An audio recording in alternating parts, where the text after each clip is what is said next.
Right, so today I've decided to talk about a little bit of a sensitive subject for me.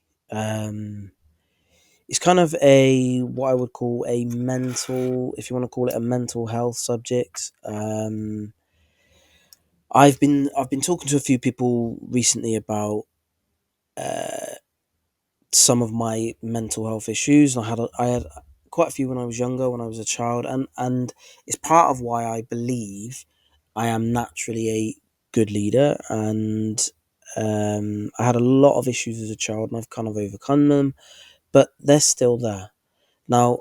Um, I To set the scene. The first thing that I wanted to talk about was the fact that, and I've mentioned it a few times, but the fact that I was adopted. So because I was adopted, I I, I got quite a few bad traits from that. Now, there's I've done a bit of research in the past, and there's something that some people don't agree with, some people don't buy into, but it's something called adoptive child syndrome, and there's a lot of those traits that I feel I have myself, and um, they cause many issues for me and my adoptive family, and me in school. There were many things. Um, to run through them, there's one in particular that really bothers me still to this day, and it's it's kind of like guilt and burden. And I've got this tattoo on I've got a tattoo on my wrist that's says penitencia, and it means penance, which is that I owe a debt. And the reason I feel I owe a debt is because I was, as the literature says, I feel guilty about being the chosen one. And the fact that when I was born in 1984 in Brazil, I think the stats say that there was something like 12 million orphans or street kids, and I was picked. I was picked, and it does fill you with guilt, especially as when I went back to Brazil and I went into the orphanages and met a lot of those young kids. It was just soul destroying for me to see how they live. And it's the worst bit about it is you go and visit them. You go and visit them for 2 hours, 3 hours, and it makes me feel horrendous. But I still get to then leave and go back to my life, and it plagues me every single day. I There was a boy, I can't remember his name. There was a boy in particular in one of the orphanages that I went to, because I specifically went to um. Well, when you first go to an orphanage, you imagine everyone's young, 2, 3, 4, 5, girls and boys, and all of these get adopted. Well, today they would get adopted in today's modern world. But a lot of the boys, when they get past, say, 12, 14, they don't. And especially if anything happens, say, for example, they had their parents, and then their parents died when they were, say, 12, and then no one took them on. Then they go to an orphanage as a nearly a teenager, and then they're on their own. Some of these kids they have always been on their own, and they've never had a birthday, they've never had a Christmas. Some of them don't know their birthday, they can't read, they can't write, their teeth are falling out, and it just makes me feel, or made me feel, just absolutely horrendous, the fact that I've got the life that I've got. um I remember when I went in, there was one particular boy, he was probably 12, 13, and the first question he asked me, which is crazy because it's a question that only someone who's adopted would say as a first question.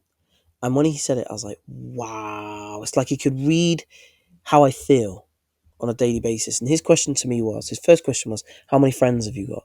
His first question. And that's the sort of thing I would have asked at that age. How many friends have you got? And I said to him, not many, to be honest, not many. And then he said to me, I was 20, when I was there, I was 28 at the time. And he said to me, um, when did you stop crying at night? And I just smiled and said to him, I still haven't. I'll let you know. Um, and I think it was habit. It was soothing. When you've cried so much as a child every single night, because you're not good enough. You want your mum. Why didn't your mum want you? Which is horrific for my adopted mum to hear. And then, come into my room and say, what's wrong? And I say, I want my mum. And she stood there. It must be heartbreaking for her. But it's horrendous that they are in that situation and they will probably never get to leave. He said to me, the second question, sorry, so he asked me those two questions. And then he said to me, I want to move to England. I want to learn English, because I told him where I was living now. And he said to me, I want to move to England. I want to be a lawyer and I want to have a good job so I can earn lots of money and then someone can love me and I can have a family. And it destroyed me. The thought that this kid had a dream that he wanted to learn English, become a lawyer, because he thought that that's what would get him a family. And then that way someone could love him. He thought no one would ever love him if he didn't become a lawyer in England. And the worst bit about that is the kid couldn't read or write. He's 12 years old. And it's never going to happen. He's probably going to get sucked into the drug world when he's probably in his mid-teens. He wants to attract girls. He'll get sucked into that and then probably get killed. And it just, it ate me up. It still does. And that was 11 years ago. So that guilt and that burden is with me forever. And the reason I have that tattoo of penitencia or penance is because I do feel I owe a debt. I do. This is where I want to go back, and it is my why in life. It is why I have to go back, set up this foundation that I want to set up to give orphans an education. There's three things I want to give them. One is an education. So what I want to do is, some of them go to school, but what I want to do is pay for tutors to go in 5 evenings a week and on a Saturday so that they can keep up. A lot of these kids, all they want is to be able to help themselves and get a job. And if I can help them get an education, to be able to have an average education so they can get a job and can look after themselves, that would mean everything to me. So education is one thing. The other thing is I want them to all have basic medical care, but especially dentistry. I want them to all have their teeth sorted, because their teeth are horrific. You imagine these kids have probably never seen a dentist. Their teeth are horrendous. And the last thing is I want them all to have a birthday, and more so, all of them have a Christmas. I want all of them to know what Christmas is like. I say less so for birthday because I hate my birthday, because it makes me think about my birth mum, and it makes me think, I wonder if she's thinking of me. And I don't like it for that reason. But to give them a Christmas is what I would love. So those three things, that's what I want to do with my foundation. So that's my why. That's my end goal. That's my dream. And I will make it happen. So going back to that adopted child syndrome. So I've got my guilt, I've got my burden, and I had some major detachment issues. So I pushed everyone away, especially my biological family. There were times when I would slowly, my guard would drop, and I'd just all of a sudden catch myself not letting them in, but I'd catch myself that they weren't at arm's length anymore, and I would intentionally ruin the moment, ruin the day, whatever it may be. I would just, at 9 years old, just turn around to just anyone and just be like, fuck off. And it would throw them, because we're all playing and laughing and everyone's having fun, and all of a sudden I've just told someone to fuck off, and it would ruin the day. But the point is, it was relief for me. I felt like, good, they're back away again. I don't want them close to me. They couldn't punish me because I didn't listen to a word they said. I just did whatever the fuck I liked. And I think a lot of people didn't understand that. I remember I worked at I worked somewhere before, and it was with an older man, and I said to him that I said to him one day that I felt for my parents because I didn't, my adopted parents, because I didn't listen to them in any way, and there was no way they could control me. And I have said to my mum since that I feel that she was given an impossible task, so she shouldn't ever feel bad about anything that happened. But I remember I said to him that there was no way to control me at all, and I wouldn't want to try and parent me back then. But he said to me, "Oh, I would have," and I said, "What would you have done?" I said, "Say I misbehaved in school. So, for an example, I'd be in school, and the teacher would say, 'Right, if you don't stop talking, you're going to have a detention.'" And I'd just stare straight at them, dead in the eye, and just be like, "Why are you talking to me? Teach your class. Get out of my face." And then they would say, "Right, that is it, detention." And I'd just say, as if I'm going to turn up. Get on with your class.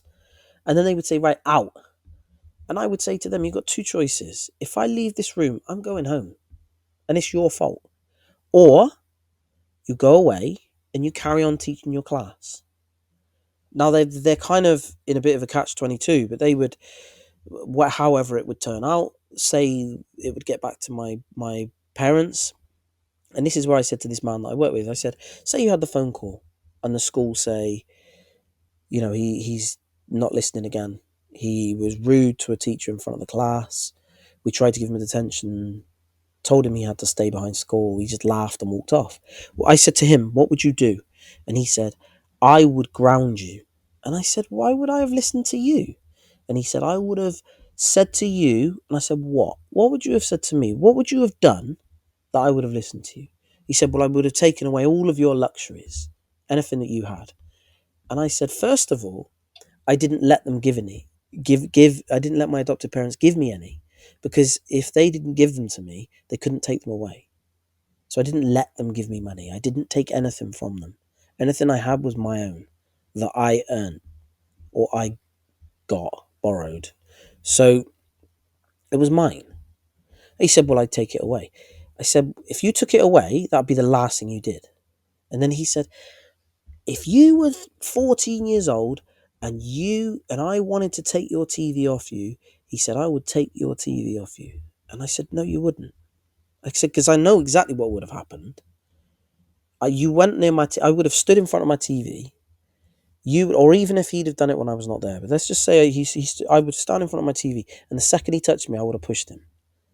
And I said, "And what happens then?" And he said, "Well, I would have grabbed you." And I said, "I don't care. I would have just hit you and bit you." And I said, I would have done anything. And I said, I was prepared to die at that age. I was prepared to die. There was no losing. So I said to him, "What are you going to do?" And then he said, "Well, I'd grab you." And I said, "I'd stab you." I would escalate it to that level where I would take it further and further and further, where I would be pushing everyone away. I wanted everyone away from me. I didn't trust anyone. It was safer. I hated the fact that I was taken out of my country, my ethnicity. No one made me feel like I belong. I grew up around all these kids that were just nasty to me. My parents were a lot older, so my adopted dad was 50 years old when I was born. And he was an old looking, when I was 10, he was 60. He was an old looking 60. And I got bullied for it. They went to church. None of the other parents went to church. I was definitely bullied until I was probably 10 years old. And then things changed. I got very, very violent, not angry. I was very angry internally, but I just got very violent because it was my way of keeping everyone away. And I hated the fact that how everyone made me feel. I remember there were kids that lived near me who would call me over as if they wanted to play with me, and when I get near them, they'd throw eggs at me. They'd throw stones at me, throw rocks. I remember I was riding my bike one time, and I made a little ramp, and just as I got near the ramp, one of the kids ran out the bush and pushed me off my bike straight off the ramp. Did I go and tell my mum? No. Did it hurt? Yes. I think I cracked my head open. I went and fixed it myself. I didn't want to go to doctors. I didn't want to go to nurses. I didn't need anyone because it was safer to be on my own.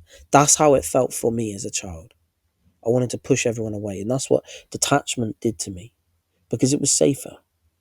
If I was relying on no one, If I wasn't relying on anyone, then no one could hurt me. That was how I saw it. So pushing people away was the safest thing to do.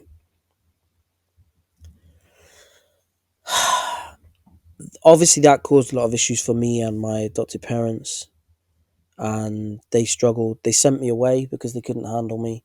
And the worst thing about that was they sent me away because they physically, mentally, emotionally couldn't handle me. But it made it worse for me because I felt like I was given away twice. I was given away by my adopted mother, and I was given away by by my biological mother, and then given away by my adopted mother. They just not. It kind of proved to me that my birth mother was right to give me away. I wasn't good enough. I was broken. There was something wrong with me. So there's something wrong with me. Why would anyone want me?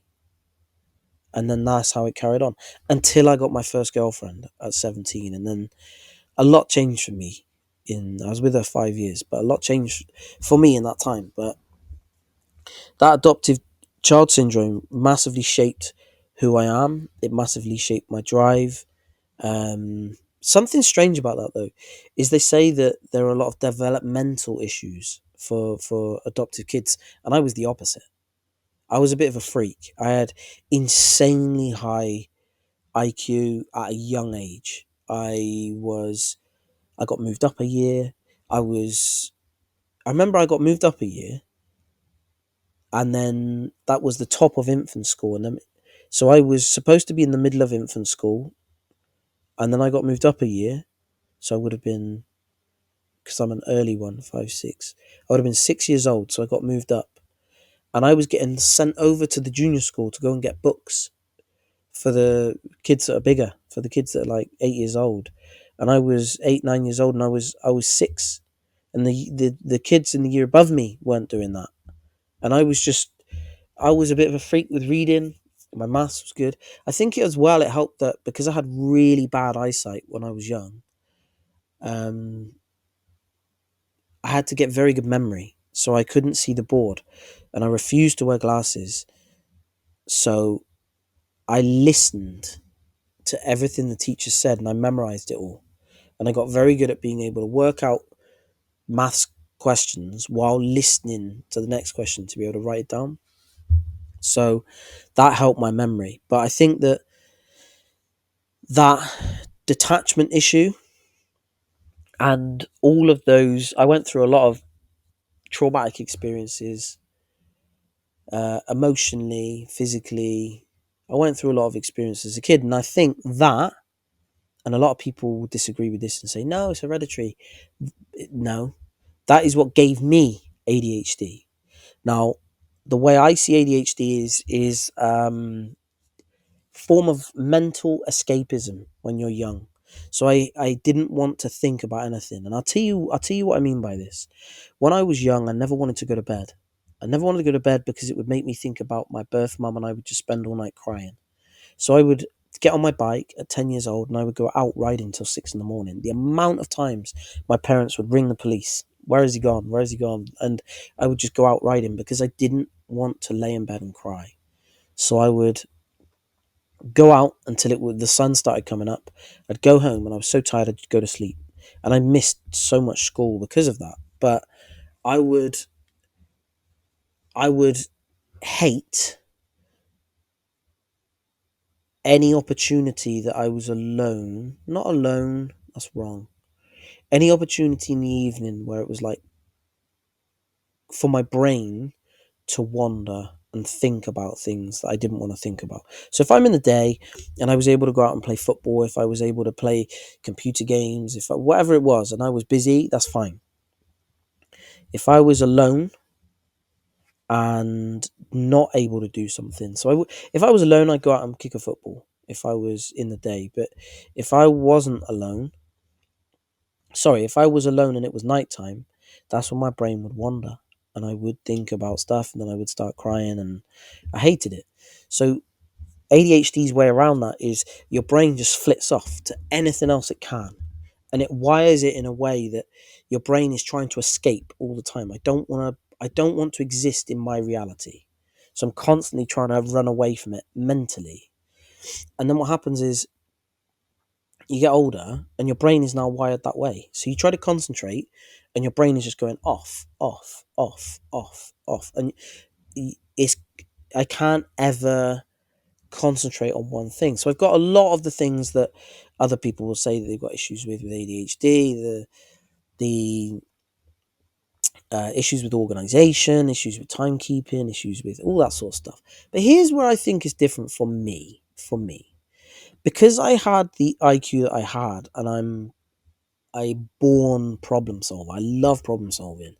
I found ways around everything. So even though still exists, even though maybe not everything, but even though I am horrendous at planning and I am bad with organization and all of these things, I find ways to be better and to cope and to be functional as a human being, as an adult. So I have found ways to, um, let's just say, like with my organization, I found ways that I write everything down, which I know is pretty obvious, but I write everything down in a certain way that um, I have to write in my periods of doing nothing. I know that sounds really dumb, but in my diary, I will put between the hours of 3 and 6, this is my do nothing time. And I will switch off of everything that I'm thinking about. So I'm able to switch off my brain by planning in time to not think. And then that allows me to go mental the rest of the time. So I've kind of made myself different coping mechanisms. So when people say about medication, I just think, oh, no, I wouldn't want to medicate. Now, something that I've kind of gained from the being adopted and ADHD is something called oppositional defiance disorder, which was horrendous for me in school. And it's had a few. It's quite difficult to exist within society when you don't see hierarchy. You don't recognize it. It's not that I don't respect it. So when I was younger, a lot of people would say, "Oh, you got problems with authority, haven't you?" I'm like, no, and I didn't. I just didn't see it. I genuinely didn't recognize it because someone would say, "Wow, I'm the authority," and I'd be like, "Why are you?" And I wouldn't see it, and they'd be like, "Well, because I am. I'm older than you." Like, that's not authority. It just makes you older than me. So I wouldn't understand why they thought they were in charge. So when I'm in work and someone will say to me, "I'm your boss, therefore I can talk to you like shit," I kind of say, no. When you're the boss, all that means is you're organizing the stuff that I'm doing. You're telling me or you're giving me jobs. That doesn't mean you can talk to me in a certain way. It doesn't mean that you can go around bullying people. It doesn't make you more important of a person than me.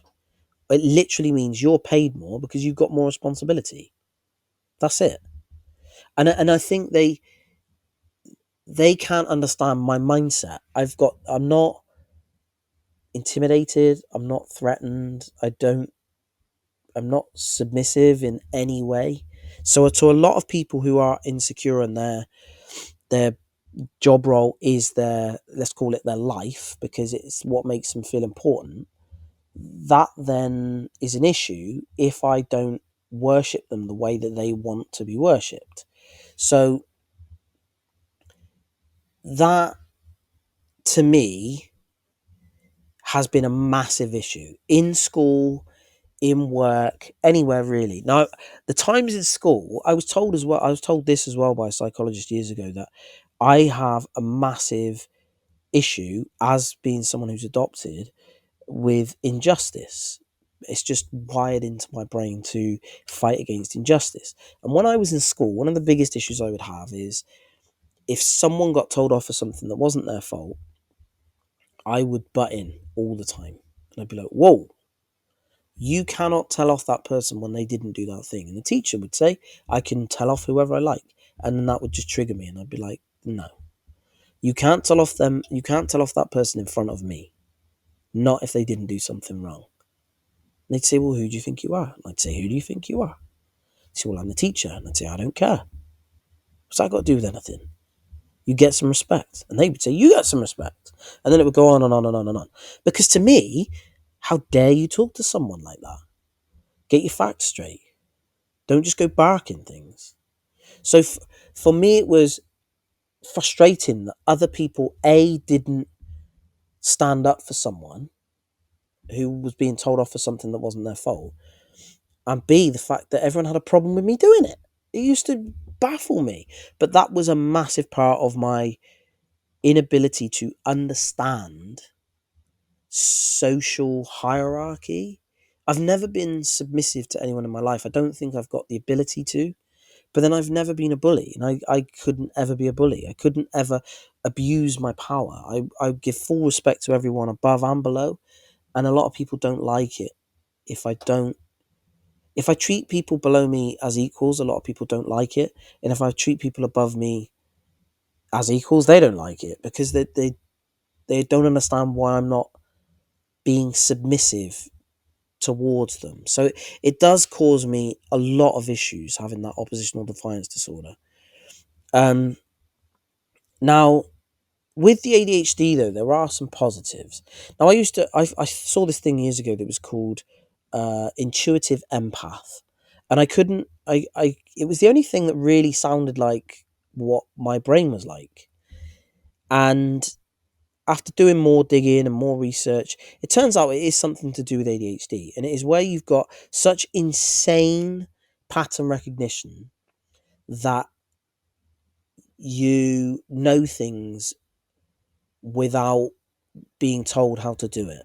So your brain will subconsciously put all the information together and give you the most likely probable answer, which is right 99% of the time, even though you've never experienced that thing and never seen that thing.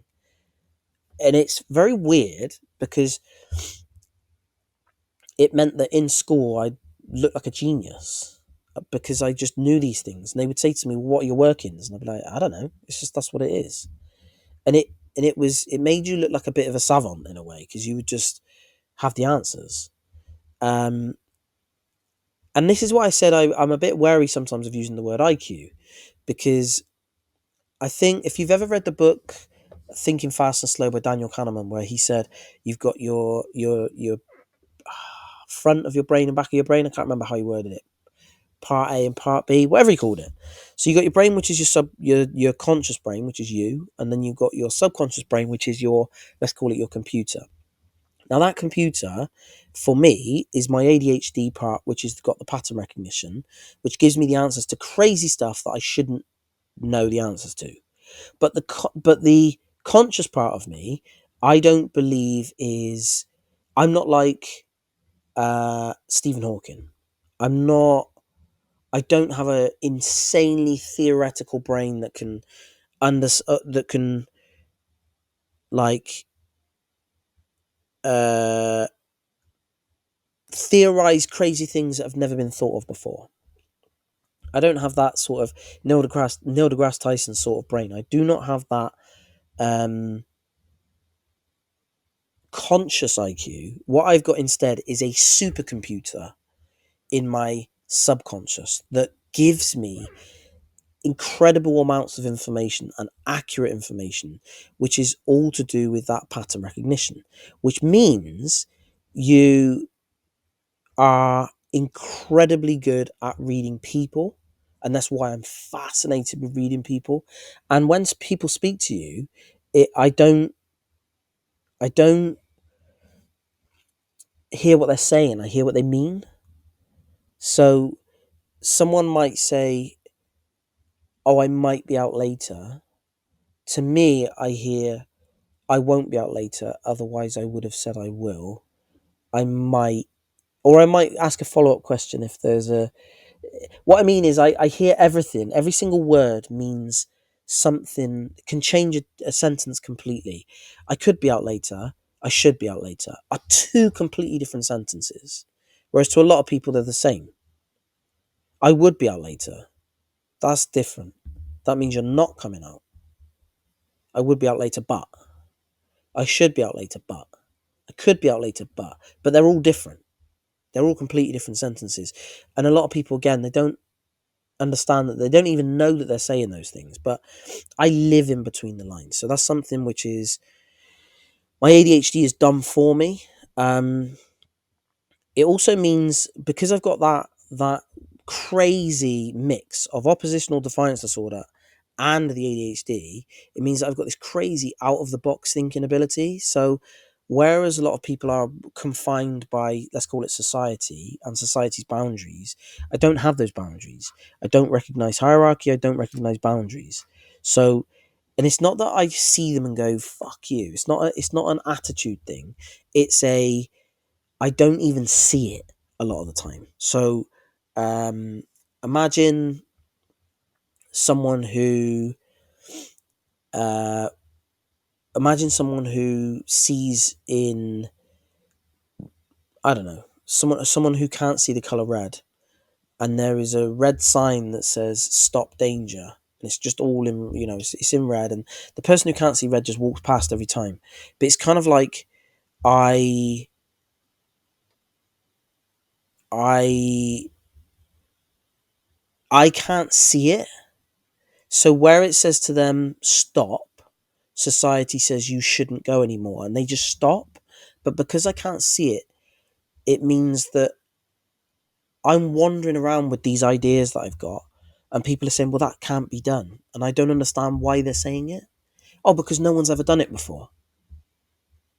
But I don't understand how that means it can't be done. So my brain is, in a way, just doesn't understand those things. So that works for me a lot. Uh, Something else which is kind of a bit crazy because of the ADHD, and I don't know if this is because your brain is so mental all the time, but when very uh, intense things happen, for like when there's a big crisis or loads is happening all at once, I don't manage, I just do stay very calm. When things happen that are quite that would spike adrenaline, I go calmer, I go very intense. um when everyone else is, there's an emergency, everything goes in slow motion for me. I'm very, very calm. And it helped a lot when I did sport because everything would just go really calm and slow motion.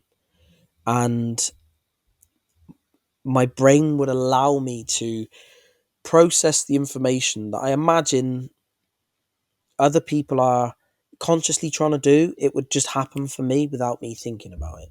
So being hyper aware, I suppose, makes me hyper calm. I think that's what it is. Um, and then the only other thing that I was going to say about ADHD, which I can't quite figure out yet, is I feel everyone else's emotions. And I've heard a lot of other people say this, or not a lot, but a few other people who've got ADHD, they say that you've got this very intense, um, it's just strange sensation. So I might watch a film and something happens in that film where someone is killed and it feels like it's happening to me. And it's horrendous. The amount of emotion that I go through when I see someone lose a loved one, it is literally like I'm losing a loved one. There's no difference. Where this sounds crazy, but when my dad died, it sounds mad, but people would say, "How did it feel?" And I kind of don't like saying it, but I've my dad had already died to me at least 100 times. I'd experienced it before it happened for real. So it was kind of like, yeah, I've been through this. And then when, I don't know, I'd had like, say like I've had friends commit suicide, and it's kind of like, okay, because I feel like I've been through it. So that was something which was very strange for me, because I've sometimes I can watch a film, be going through that emotion with someone. Maybe it's anger, maybe it's happiness, and it's so powerful. But then if I go through that thing in real life the next day, or you know, after I've watched that film 10 times, that emotion is a lot less. because I've been through it a lot less. It's very difficult to explain, but it's very surreal to kind of live an emotional life through other people's lives and experiences. It makes film watching quite stressful, to be honest.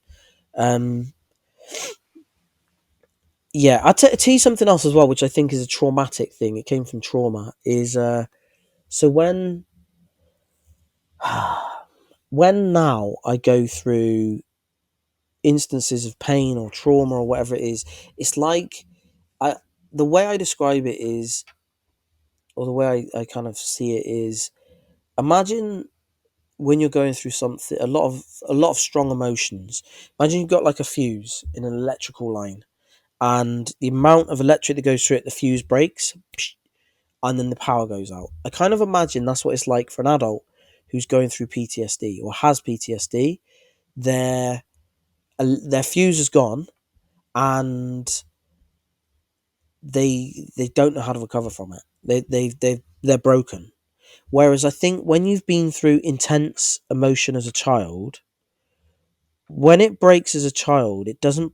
I don't think you get PTSD as a child. I think what happens instead is, and this is my experience anyway, I think what happens instead is you develop a switch instead of having a fuse. So when I get bombarded with intense amount of energy, emotion now, what happens is the switch just goes off, and I go kind of robot mode, and I'm fine. And I think that's a survival thing where my body has had to learn to do that to be able to function, because I was so angry and emotional and confused when I was younger, and I went through all this like abandonment and bullying and just being absolutely terrorized as a child. That emotion for me now, I can switch off. So when my daughter was in the NICU, I went just like full Ivan Drago mode, and I was just like, if she dies, she dies. Because to me, it detached. It was that detachment thing. If I detach now, it's fine. I'm safer from it. So the emotions are just like gone. And then, I mean, it's different now. So say anything happened to her today and she's 5 years old, it would destroy me because I've let her in. So I switched the emotion back on, and now she's in, and it would absolutely kill me. But back then, before I got attached, it was just bam, switch off. And strangely, a strange thing to say, because uh,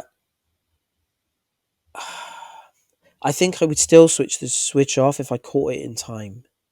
So if something happened to someone I cared about instantly, I wouldn't be able to catch it in time.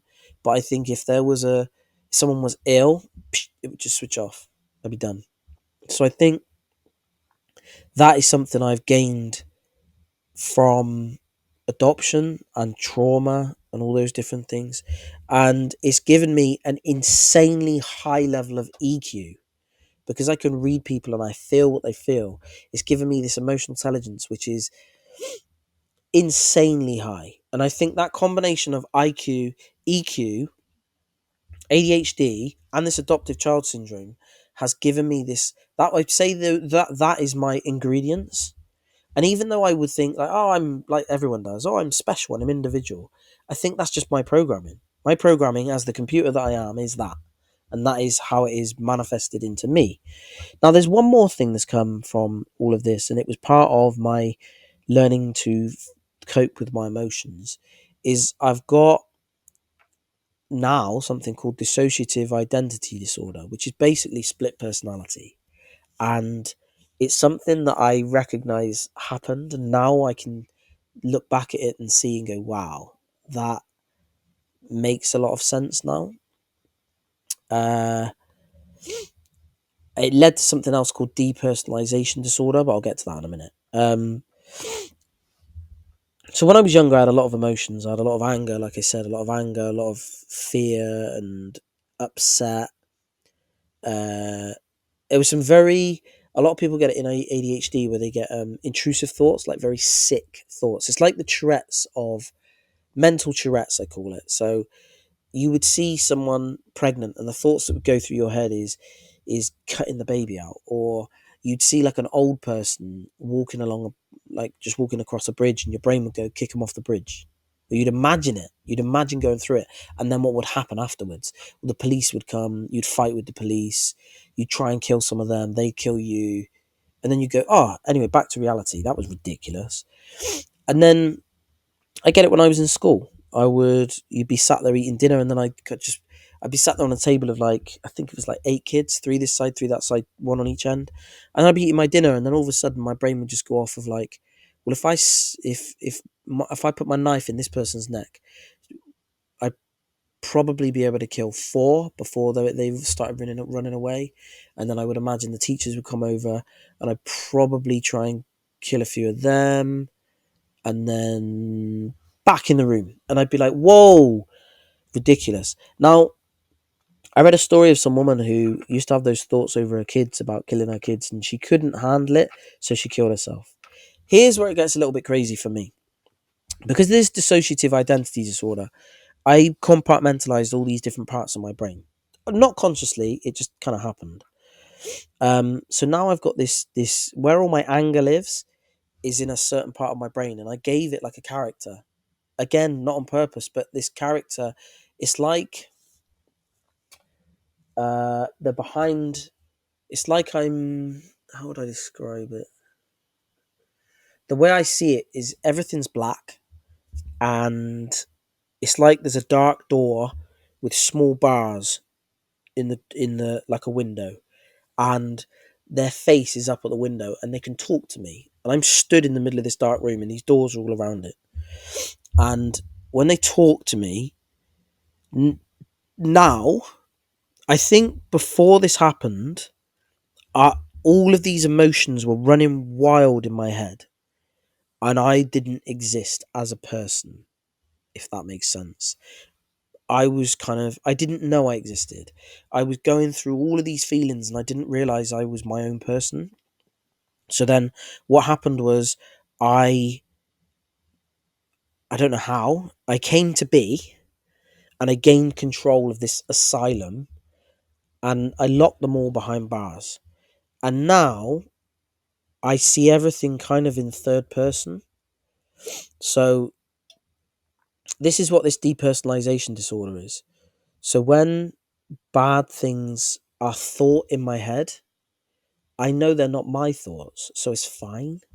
I know that the one who has those intrusive thoughts, those sick thoughts, I picture him like the Joker.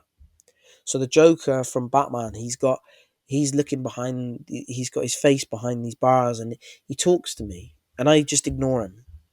And he tries to put these thoughts in my head, and I'm just like, shush. So there's no guilt or shame, or when these thoughts are in my head, they're not my thoughts, so I feel fine. Now, there's another one which I'm very protective of, which is there's no one at the door, but if I open the door, there's a boy on the floor crying, naked, and it's me. I can't see his face. He's led, and he's hiding his face, and that's me. And I feel that I need to protect him at all costs, because he will always be in there, and that part of me will never grow up and will never be strong enough to handle anything. So that part of me I have to keep safe from everyone. Then I've got like I imagine him as Dr. Spock or Mr. Spock, whichever he was, from Star Trek, who is pure logic, no emotion. So when that switch goes and the emotion's off, he's talking. So when, say, and this is going to sound crazy, but say, for example, I was in a terrorist situation and someone attacked my family and they shot one of my children in the face, my emotions would go off, and immediately I would just think to myself about how I'm going to save my family and potentially save other people. And I would go so intensely focused, and I wouldn't be thinking about my child is dead. It would just be not a thought in my head. Of course, once the dust had settled and I started thinking about it, it would hit me and it would be horrendous. But at that moment, it's like a protective thing. When that switch goes, Doctor Spock comes into action, and he talks logically, and there's it's like a robot that just says, "This is what you need to do to get out of this situation, to survive, to protect yourself. Go." Now, there's also another one which is, I imagine, like the Hulk, and he doesn't talk. He's just rage. He's just anger, and he's constantly trying to break the bars. And I'm very aware of him. And I used to a lot more when I was younger, less so now. I say less so, hardly ever now. I used to let him out on purpose in times that we needed to protect ourselves or to push people away. I would let him shout and take over the whatever it may be. But there were times that I would let him out to hurt people, and physically, because it was at the time the safest thing to do for self-preservation. So there are times that I will use him, and there are times that I will use Spock. Joker needs to shut his face. I just don't listen to anything he says. And me as the boy needs protecting. There are other traits in there, but those are the main. I suppose if you want to see it like, if you look at like the main characters and then you got your subplot, there are subplot, kind of like the film Split. In the film Split, where he's got all those different personalities, that freaked me out, that film, because it's not like, it doesn't do that. It does do that a bit. It doesn't do that for me, where I completely turn into another person. But sometimes I'm very aware that what is coming out of my mouth isn't me. I've let one of them out. And sometimes one of them has got out without me knowing, and I need to quickly get them back in so I can come back in control. So sometimes it is a case of they're out and I don't know they're out, and they talk, and then sometimes I don't twig straight away that it's them talking, and then I'll go, "Oh shit, get them back in quick," uh, and then it's me back in control. But sometimes it's very difficult in mid conversation, because maybe I've said something that was very insensitive. If it was maybe Spock, or if that, like, Hulk has made me say something, or I've said something which is angry. The worst bit about it is, because of that depersonalization disorder, I don't feel any guilt, and I don't feel like it was me, and I feel like sometimes I'm trying to hide.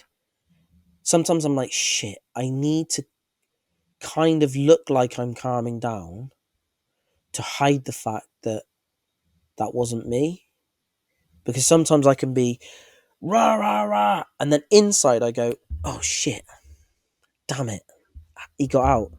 But then on the outside, I've got to kind of go, yeah, well, don't do it again. And I'm thinking, oh my God, they're going to tell that it's a different type of angry that I'm now pretending. And then I'll kind of say, right, let's leave it there. And I'll walk off, but I'm fine. But I've got to pretend that I'm walking off in anger so they don't think I'm an absolute fucking fruitcake. But that's what it's like being me. I know I've rambled on a lot, but this is what has helped me understanding all these things about myself has really helped me. It's helped me with in terms of being calmer and knowing, understanding myself. It means that I'm able to be a much more calm and just better person. I can be a good parent. I try to be a good friend. I mean, I don't have really fucking any friends because of ADHD makes me incredibly intense. When I talk at people and I talk very in depth. And when I go down the rabbit hole, I don't kind of go one level down and two level down. I kind of go one level down, 86 levels down, 412 levels down, and I just go bump, bump, bump, and I'm gone. And then sometimes I'll jump from rabbit hole to rabbit hole, and I know people that I'm talking to are just like, what the fuck are you going on about? And I lose them all the time. So I know I'm difficult to be friends with, and I accept that. I accept that's why people don't really want to hang around with me. I understand that that's why I I have a good heart, but I probably wouldn't want to be my friend either. I get it. I do get it. Um, a lot of people, it's all down to ego with them. They don't like the fact that I don't follow. I'm not submissive. For people that are used to being submissive, they're annoyed that I'm not submissive with them. Um, my brain is a bit of a freak, and I understand a lot of things, and I'm quite intelligent. So a lot of people don't like the fact that I'm as switched on as I am, and I don't look like I should be that intelligent, and I don't talk a certain way, I don't dress a certain way, yet my brain is pretty fascinating, I suppose.